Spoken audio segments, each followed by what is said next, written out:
بسم اللہ الرحمن الرحیم۔ وسائل دعوت کا حصہ دوم، دعوتی و تربیتی ادارہ قائم کرنا۔ جیسا کہ رفاہی خیراتی ادارے ہوتے ہیں، علمی و ثقافتی ادارے، قرآن کی تعلیم کے ادارے اور دینی مدارس، ان اداروں میں طلباء اور استفادہ کرنے والوں کے لیے دینی تربیت کا بھی انتظام ہوتا ہے۔ بعض تبلیغی ادارے بڑے نامور ہیں اور نمایاں ہیں، جیسے مسجد اسحاق UK سینٹر لاہور میں۔ اس مسجد میں خصوصی طور پر بڑے علماء اور بڑے خطباء کو خطبہ جمعہ کے لیے بلایا جاتا ہے اور ان کی جمعے کی ریکارڈنگ ہوتی ہے اور پھر اسے فیس بک پر نشر بھی کرتے ہیں۔ تربیتی ادارے میں مسجد دارالہدیٰ عبدالرشید مجاد آبادی کا مرکز بہت اہم ہے۔ یہ زیادہ زہد اور رقاق اور فکر آخرت پر بولتے ہیں۔ اور سیاسی ادارے میں ابتسام الہی ظہیر کی مسجد جو لارنس گارڈن پر واقع ہے، یہ بھی سیاسی تربیت کے لیے دعوتی اور اسلامی تربیت کے لیے مفید مقام ہے۔ اسی طرح علمی ادارے بے شمار ہیں، ان میں سے ایک اہم ادارہ جامعہ سلفیہ فیصل آباد ہے۔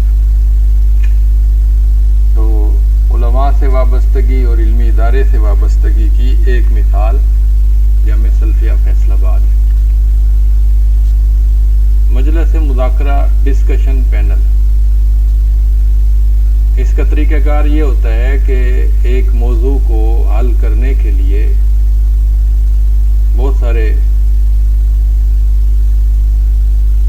اسکالرز بیٹھ جاتے ہیں اور کسی مشکل مسئلے پر بات چیت کرتے ہیں۔ بات چیت کے دوران علمی اور عملی مناقشہ ہوتا ہے، کسی نقطے کو بتدریج بڑھایا اور پھیلایا جاتا ہے، اعتراضات اور اشکالات کے جواب دیے جاتے ہیں، باہمی مکالمہ ہوتا ہے اور عملی نکات کا خلاصہ تیار ہو جاتا ہے، جس سے مشکل مسئلہ حل ہو جاتا ہے۔ بطور مثال اسلام و مقابلہ سیکولرزم ہے۔ اس موضوع پر 2، 4، 5 اصحاب علم باہمی گفتگو کریں تو یہ مجلس مذاکرہ ہے، جو کہ دعوت کی ایک بہترین شکل ہے۔ اسی طرح اسلام و مقابلہ فیمنزم اور مسلم و مقابلہ ایتھیسٹ، اسلام و مقابلہ عیسائیت اور اسلام و مقابلہ سائنس۔ تو یوتھ کلب کے کچھ مجالس مذاکرہ YouTube سے حاصل کیے جا سکتے ہیں، بطور نمونہ ان سے استفادہ کریں۔ فورم، اسے عربی میں ملتقا کہتے ہیں۔ ملتقا کا مطلب بیٹھک، کسی عملی جگہ یا کسی برقی مقام پر لوگوں کا ایک جگہ اکٹھا ہونا اور بات چیت کرنا فورم کہلاتا ہے۔ فورم عوام کا بھی ہوتا ہے اور خواص کا بھی۔ عوامی فورم پر عوام اپنے تاثرات اور اپنے جذبات اور اپنے خیالات کا اظہار کرتے ہیں، جبکہ خواص کے فورم پر اہل علم اپنی اپنی بات چیت اور اپنی رائے شیئر کرتے ہیں۔ جیسے انٹرنیٹ پر فورم ہے، اہل تفسیر کا ایک علمی فورم ہے، فقہاء کا علمی فورم ہے، اہل حدیث نام سے ایک علمی فورم ہے، دعات کے نام سے علمی فورم ہے۔ تو یہ فورم انٹرنیٹ پر بھی موجود ہیں اور واٹس ایپ پر جو مختلف مجموعے ہیں، گروپس ہیں، وہ بھی فورم کی ایک عمدہ مثالیں ہیں۔ اسی طرح عوامی محفل یا ندوہ، سمپوزیم، یعنی ایک عالم عوام کے سوالوں کا جواب دیتا ہے یا کسی ماہر فن کے سوالوں کا جواب دیتا ہے، یا کچھ علماء مل بیٹھتے ہیں اور باہمی گفت و شنید کرتے ہیں اور عوام ان کے باہمی گفتگو سے استفادہ کرتے ہیں، تو یہ ندوہ کی مثالیں ہیں۔ بطور نمونہ کے مثلاً ایک موضوع ہو عصر حاضر میں دعوت کے وسائل، اس پر گفتگو کی جائے تو یہ ایک ندوہ ہوگا۔ دعوت اور برقی وسائل، الغزو الفکری یعنی فکری جنگ۔ ڈاکٹر ذاکر نائک سوالوں کے جواب دیتے ہیں انٹرنیٹ پر، ان کے سوالوں کے جوابوں پر مشتمل مجالس موجود ہیں، تو وہ بطور مثال ایک نمونہ ہے۔ لیکچر اور محاضرہ اور خطبہ یہ ایک ہی چیز ہے، یہ علمی دعوت ہے، یعنی کسی موضوع کو نہایت نظم و ضبط کے ساتھ، نہایت گہرائی کے ساتھ، نہایت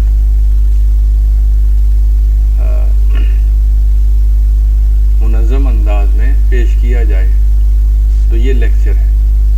دینی لیکچر، علمی لیکچر، سیاسی موضوعات پر لیکچر، معاشرتی موضوعات پر لیکچر۔ عوامی لیکچر عوام کے لیے ہوتے ہیں لیکن وہ بھی منظم ہوتے ہیں، اور خواصی لیکچر خواص کے لیے ہوتے ہیں، وہ بہت زیادہ منظم ہوتے ہیں۔ تو لیکچرز یا محاضرات یا خطبات کی بہترین مثالیں خطبات مدراس ہے، جیسے سید سلمان ندوی نے اپنے دور میں یہ خطبات پیش کیے تھے، بہت علمی لیکچر تھے۔ اسی طرح ڈاکٹر محمد حمید اللہ فرانس والے، انہوں نے بھاولپور میں خطبات دیے تھے، وہ بہت علمی خطبات تھے۔ اور اسی طرح سیرت پر محاضرات سیرت ڈاکٹر محمود احمد غازی کے ہیں۔ ان محاضرات کے بعد علمی سوال جواب بھی ہوتے تھے اور وہ بھی بڑے دلچسپ ہوتے تھے۔ علمی دورہ کہتے ہیں شارٹ کورس۔ علمی دورے چھوٹے بھی ہوتے ہیں اور بڑے بھی، 2 دن کا، 3 دن کا، 4 دن کا، ہفتہ روزہ، جیسے ختم نبوت پر شارٹ کورسز ہوتے ہیں۔ کاروباری افراد کے لیے مخصوص شارٹ کورسز ہوتے ہیں جس میں تجارت کے اصول اور آداب بتائے جاتے ہیں۔ رد الحاد پر شارٹ کورسز ہوتے ہیں۔ عقیدے پر دورہ علمیہ ہوتا ہے۔ کسی خاص کتاب کے تعارف پر علمی دورہ ہوتا ہے۔ الہدا کے بے شمار شارٹ کورسز ہوتے ہیں۔ اسی طرح رمضان میں 40 روزہ یا 30 روزہ دورہ تفسیر ہوتے ہیں۔ یہ علمی دورے ہیں اور یہ بھی دعوت کا ایک مؤثر ذریعہ ہے۔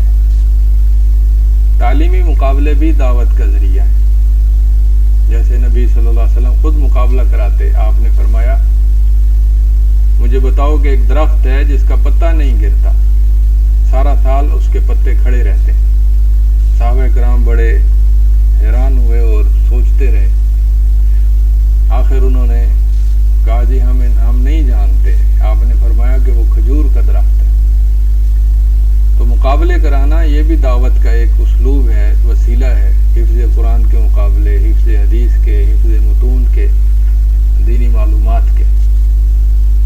طلباء کی تربیت، طلباء جب کسی استاد کے سامنے روزانہ بیٹھتے ہوں اور تعلیم حاصل کرتے ہوں اور سارا سال میسر ہوں، اور اگر وہ ہاسٹل میں ہوں تو اور زیادہ ان سے میل جول کی سہولت حاصل ہو، تو ان کی تربیت بہت زیادہ آسان اور منظم اور ہمہ گیر ہو سکتی ہے،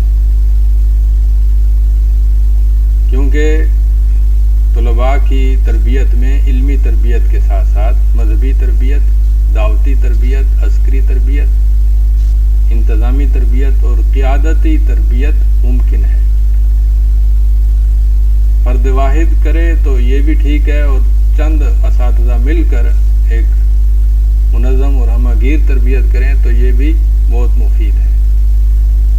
یہ بھی دعوت کے وسائل میں سے وسیلہ ہے، تربیت کرنا طلباء کا، طلباء کی تربیت، اہل خانہ کی تربیت، بچوں کی تربیت۔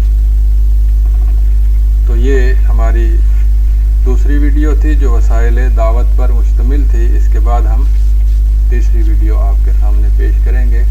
فی الحال